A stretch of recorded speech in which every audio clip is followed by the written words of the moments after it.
Excellencies, Ministers and Ambassadors, Executive Director of UNAIDS, distinguished delegates, ladies and gentlemen, it is both a pleasure and a privilege for India to participate in the Ministerial meeting of the Global Prevention Coalition on HIV prevention for 21 to 25 for taking stock and planning the future. I understand that this is being hosted by UNAIDS and UNFPA on behalf of the coalition. The theme fits very well with that of the World AIDS Day 2020, which is Global Solidarity, Shared Responsibility.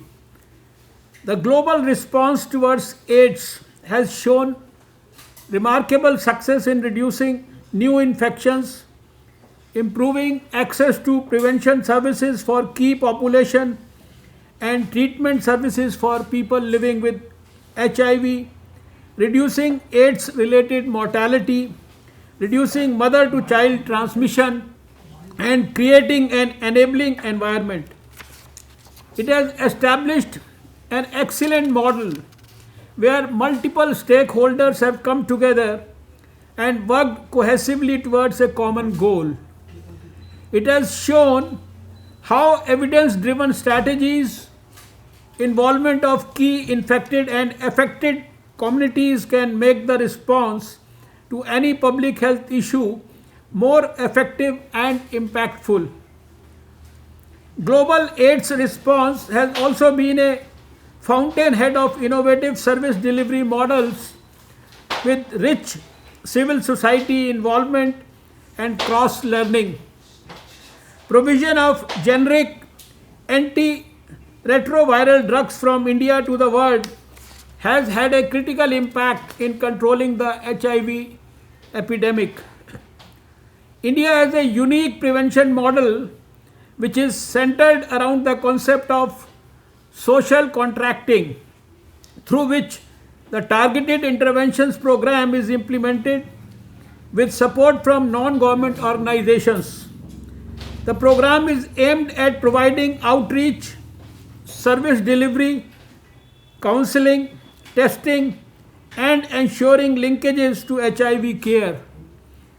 India's prevention model can be adopted and scaled up in many countries by tailoring the intervention as per local settings. It can also be replicated in other prevention and disease control programs. I am happy to share that during the COVID-19 pandemic, the Government of India took swift and timely action by involving communities, civil society, development partners to reach out to the last mile with a robust implementation plan for antiretroviral drugs dispensation. The government also linked key population and PLHIV to various social welfare schemes. Advisories and guidance notes were issued by NACO from time to time aligned with global guidelines.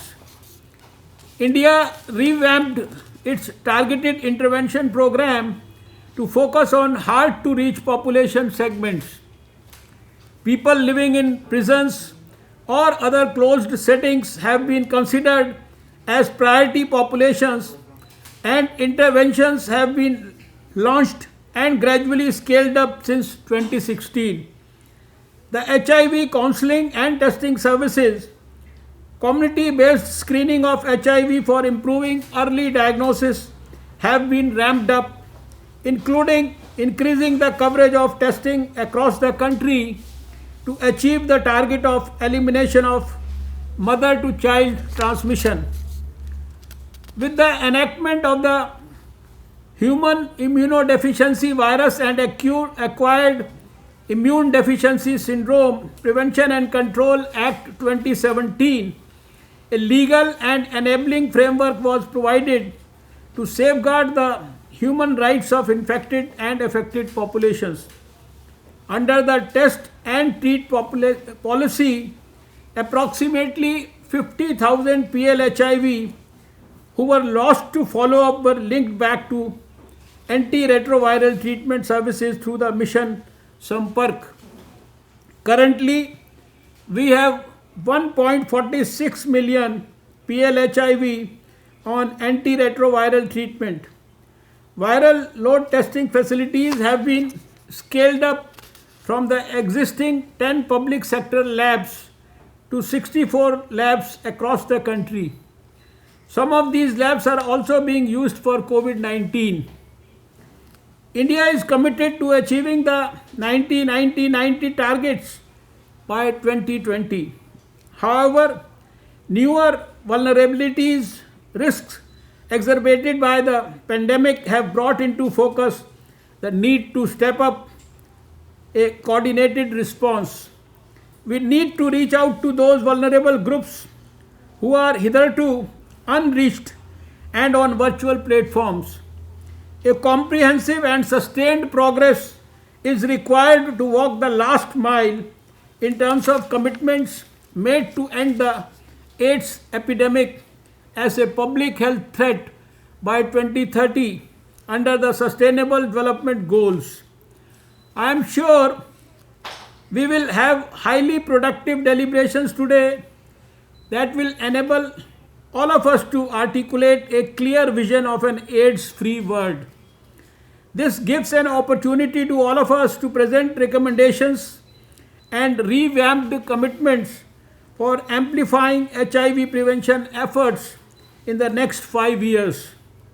It will also provide an opportunity to revise the action required to maintain the gains already made in HIV prevention while simultaneously seeking to promote integration of services and sharing the lessons learned.